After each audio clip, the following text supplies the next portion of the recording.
प्रचंड अंधार आहे की टॉर्च लावल्याशिवाय चेहराही दिसत नाही. आणि 20 फूटपेक्षा अधिक आपण अंतरात गेलं की मग आपल्याला पुढे मंदिर सापडणार. मी जणू रांगतच चाललोय बरं का. आणि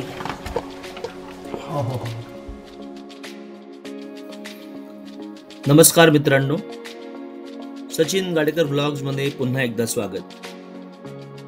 किकलीमधील भैरवनाथाचं दर्शन घेतलं आणि मार्ग पकडला कल्याणगडाचा म्हणजेच नांदगिरीचा किल्ला. नमस्कार मित्रांनो, कुठे आहोत आपण? किल्ले कल्याणगड. कल्याणगड, ज्यालाच काय म्हणतात सौरभभाई? नांदगिरी. नांदगिरी या किल्ल्यावर आम्ही आता ट्रेक करायला आलो आहोत. बऱ्यापैकी वरपर्यंत गाडी येते. ही इकडे टाटा पंच आणि आज आपल्यासोबत 2 नवीन पाहुणे आहेत. नमस्कार सर. नमस्कार. परशुराम नमस्कार. आणि आपले भीष्माचार्य आहेत आपल्यासोबत. तर चलत आता गड सर करूयात. जय भवानी, जय शिवाजी. चला.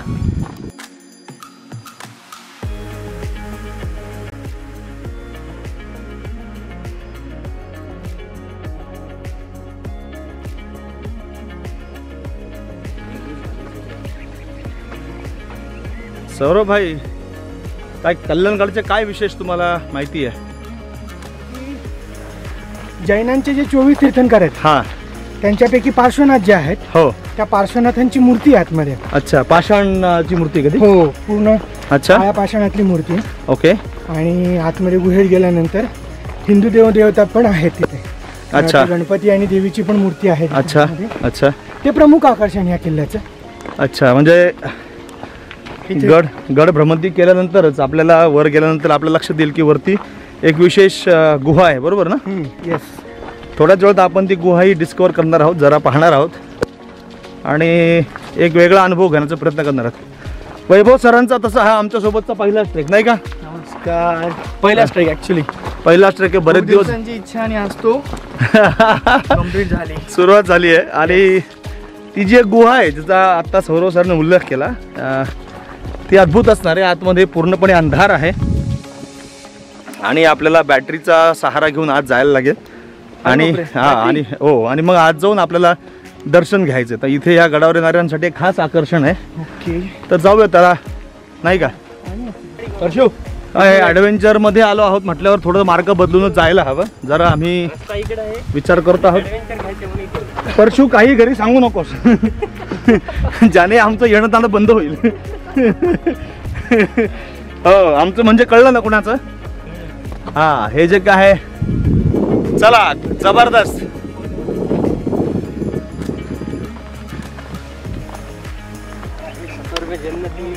बहुत बढ़िया.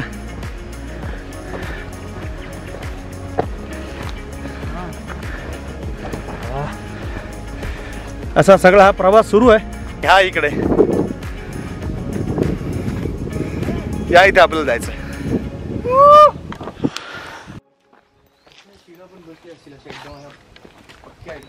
इथे अशी खूण आहे, जे इंडिकेटर आहे की इथून वरती जायचं आहे. बरेचदा धुकं असतं किंवा पाऊस असतो, तेव्हा एवढ्या धुक्यामध्ये रस्ता भरकटण्याची शक्यता असते. त्यामुळे अशा जागोजागी खुणा आहेत, त्याकडे लक्ष दिलं पाहिजे आणि ज्यावर लक्ष देऊन आपण योग्य तो मार्ग घेतला पाहिजे.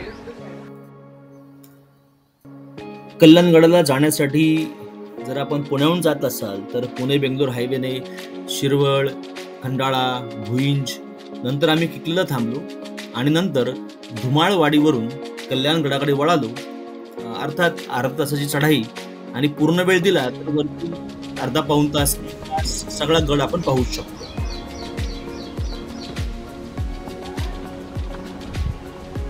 तर हा आपण जर वरती आलो तर काही पायऱ्या आहेत ज्या आजकालच्या नवीन पद्धतीने केलेल्या आहेत. आणि हे गडाचं पहिलं द्वार म्हणजे पहिलं द्वार. तर तिथे याची जी काही रचना आहे ती बरोबर शिवकालीन किंवा त्याच्याही प्राचीनकालीन आपल्याला आढळते. हा जो बुरुज आहे हा अजूनही भक्कम सुद्धा आपल्याला दिसतो. त्याची जी रचना आहे, त्याच्यामध्ये जे काही वापरलेलं त्या काळात साहित्य आहे, त्यामुळे तो तसाच टिकून आहे. आणि म्हणून मी तटबंदी, हा बुरुज अजूनही भक्कम आहे. आणि हे पहिले प्रवेशद्वार, त्याच्यामुळे या बाजूला आपण गडाच्या प्रवेशद्वाराची त्याची रचना पाहाल, हे सगळं आपल्या त्याच्या ऐतिहासिक खुणा आपल्याला दिसतात. थोडंसं त्या बाजूला पाहिलं आपण तर पडझड झालेली दिसते. अर्थात ही शोकांतिका सगळ्याच गडांवरची आहे की बऱ्यापैकी बुरुजांची तटबंदीची पडझड झाली आहे. पण त्याला आता काही करू शकणार नाही आपण. बऱ्या आणखी प्रयत्न करायला लागतील तेव्हा ते सगळं आपण पूर्ववत करू शकतो. तर त्याला आज जाऊयात आणि आता किल्ला एक्सप्लोर करूत आपण. चला.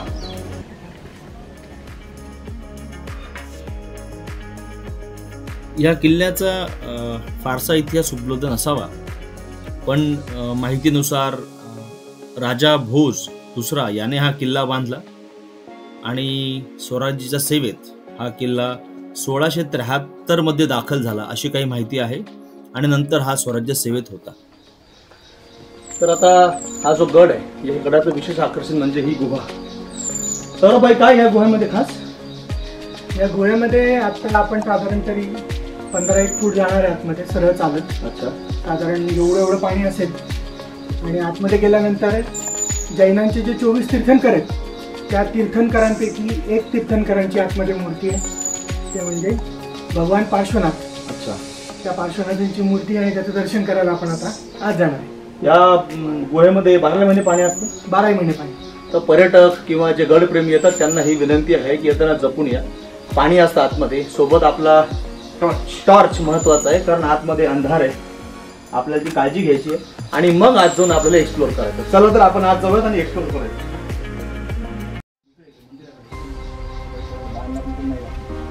या आता हे बघा फोनच्या टॉर्च तरी मात्र नाही, म्हणूनच ते सांगितलंय की हे बघा इथे फोनचा टॉर्च आणू नका. मी परत सांगेल आपल्या अशा ज्या बॅटरीज आहेत त्या कामं येतील आणि त्यांच्यामुळेच आपल्याला आज जाता येईल. इथे जर पाहू शकता आपण, परशुराम इकडे दाखवता का? हो. हे बघा इथे लिहिलंय मंदिराकडे आणि या बाजूला खून केले, इकडे जाऊ नका कारण इकडे खाली हे पाण्याचं टाकच आहे संपूर्ण. हे पाणी इथे आहे आणि खूप मोठ्या प्रमाणात. त्याच्यामुळे इथे हे बघा आपण पाहू शकता प्रकाशामध्ये. त्यामुळे इकडे न जाता ह्या खानाखुणांवर लक्ष द्यायचं आणि हे जे निर्देश आपल्याला दिले ते पाळायचे. बघा इथे ॲरो केलेला आहे. अतिशय म्हणजे आता मी 5 फूट 3 इंच आहे. हे फक्त 2.5 फूट आहे. त्यामुळे अतिशय काळजीपूर्वक असं वाकून आज म्हणजे आपल्याला जायचंय. तर हळूहळू आपण आज तर बघा इथे पार्श्वनाथांची मूर्ती आहे. काळ्या पाषाणात कोरलेली मूर्ती आहे. त्यामुळे तिचा कालखंड बरोबर म्हणजे इतका प्रचंड अंधार आहे की टॉर्च लावल्याशिवाय चेहराही दिसत नाही. आणि 20 फूटपेक्षा अधिक आपण अंतरात गेलं की मग आपल्याला पुढे मंदिर सापडणार. तर आपण अजून आत जाऊयात. चला. आणि आता पहिला पॅच गेल्यानंतर इथे बऱ्यापैकी उंच आहे त्यामुळे सुरक्षितपणे पुढे जाता येईल आपल्याला. पशु खाली बघ. हे पूर्ण पाण्याचं टाका आहे आणि याच्यामध्ये पाणी आहे. आपल्याला पर्यटकांनी गिफ्ट केलेल्या प्लास्टिकच्या बाटल्या आहेत त्याच्यामध्ये नाही का, की ज्यासाठी हा गड जास्त प्रसिद्ध झाला आहे ते म्हणजे हे मंदिर. तर सर्वप्रथम आपल्याला ह्या मंदिराचं दर्शन घडवतो. आत आलात आपण तर इथे नंदानाम अयम नांदः नांदश्चासो गिरिशस्य नांदगिरी.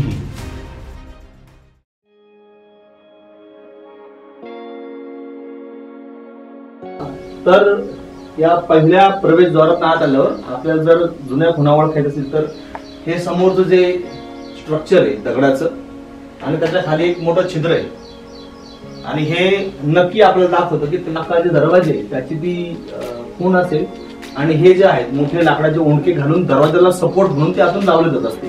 म्हणजे दरवाजाला जरी काही हानी पोहोचली दरवाजा खाली पडणार नाही. त्यामुळे ह्या दोन्ही गोष्टी त्या दरवाजाला सपोर्ट करण्यासाठी असतील. कारण आक्रमण काय ह्या सगळ्या गोष्टी सांगून येत नसते.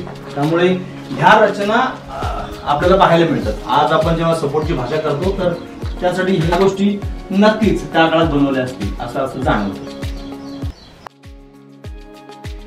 तसा गडमाथा फिरण्यासाठी एक अर्धा तास लागू शकतो आणि जर आपण गडाच्या पूर्व टोकाला गेलो तर आपल्याला त्या टोकावरूनच समोर चंदनवंदन, वैराटगड हे गड देखील आपल्याला पाहायला मिळतात.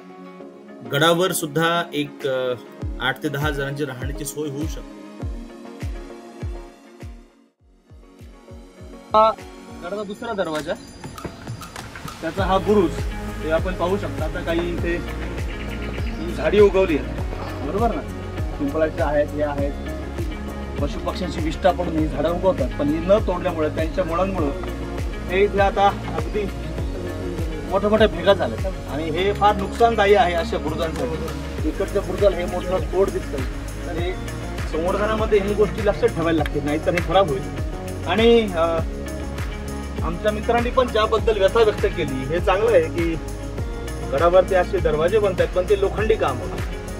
जर आम्हाला गड कसं होतं हे जर अनुभवत तर तिथे लाकडी सागरी दरवाजे का नाही, पण असेल काही आयोजन त्यामुळे फार भाष्य योग्य नाही.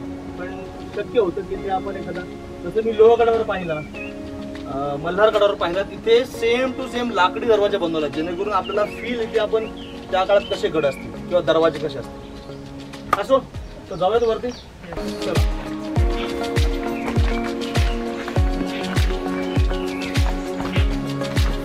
दरवाजा पार करून वरती आलो आपण. इकडे एक मंदिर आहे, तिकडे आपण जातोय आता.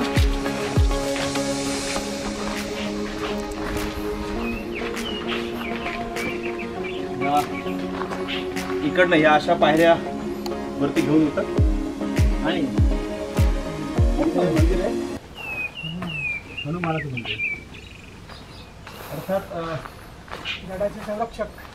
गडाचे संरक्षक मारुती राया. त्यामुळे आपल्या प्रत्येक गडावरती मारुती मंदिर बऱ्यापैकी आहे. आपल्याला बऱ्याच गडांवरती हनुमान मंदिर पाहायला मिळतं किंवा स्थापना झालेली दिसते, आणि त्याचं कारण असं तो गडरक्षक आहे, तटरक्षक आहे, आणि सर्वात महत्त्वाचं म्हणजे सामर्थ्याचं प्रतीक आहे. त्यामुळे जी समर्थ शक्ती पाहिजे ती मागण्यासाठी, ती उपासना करण्यासाठी अशी हनुमान मंदिरं स्थापन केली असतील. नंतरच्या काळात आपल्याला माहिती आहे की रामदास स्वामींनी तर सगळ्या ठिकाणी हनुमान मंदिरं बांधण्याचा संघच बांधला होता, त्याच्यामुळे हे मंदिर इथे असणं हे साहजिकच आहे. तर मारुतीला नमस्कार करूयात आणि आता पुढे जाऊया. कल्याणगडावर हनुमान मंदिरापासून थोडं पुढं चालून गेलो की गोरक्षनाथांचं मंदिर आहे, आणि त्याच्या पुढेच हे कल्याण स्वामींची ही समाधी आहे. त्या समाधी दर्शन घेतलं. अर्थात पावसामुळे आसपास थोडं गवत वाढलेलं आहे, तर मनात क्षणभर संकल्प आला की पावसाळा संपला की इथे येऊन ही सगळी साफसफाई करून थोडी गड सेवा करता येईल असा चंग बांधला, नमस्कार केला.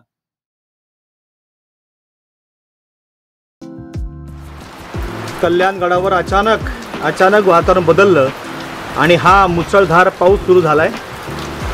आम्ही आता गडावर थोडं लवकर आलो होतो, पण हा जो काही मान्सून इथं सुरू झालाय, सह्याद्री आणि सह्याद्रीचं हे रूप कधी पालटेल सांगूच शकत नाही. हा असा पाऊस चालू आहे आणि हे जे तळ आहे जे ह्या सगळ्या शेवाळाने ग्रासलं होतं, हे बघा एकदम क्लीन व्हायला लागलं आहे. म्हणजे देणाराही निसर्ग आणि घेणाराही निसर्ग आहे. वा. हा इकडे हा सह्याद्रीमधला जोरदार पाऊस. तर गणपती मंदिराच्या पुढे आलात तर इथे हे वास्तूचे अवशेष आहेत, म्हणजे पुरातन वास्तू असावी गड किल्ल्यांच्या काळामध्ये, असं याचं इथं वर्णन सांगितलं. नुकताच पाऊस पडून गेलाय आणि आता आम्ही गडाची भ्रमंती चालू केली आहे. काय गोरक्षनाथांच्या मंदिराकडनं पुढे आलो की आपल्याला हा विशाल वटवृक्ष दिसतो.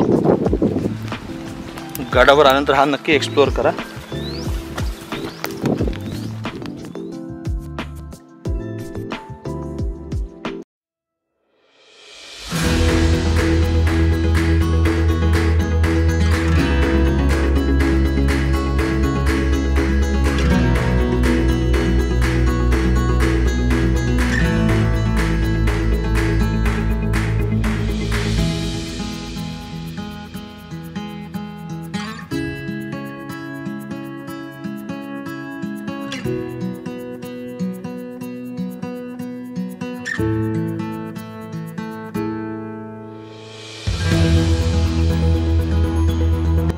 एवढंच सांगेल की आठवड्यात जरी जमत नसेल तर महिन्याभरात तरी एकदा वेळ काढून नक्की ट्रेक करावा.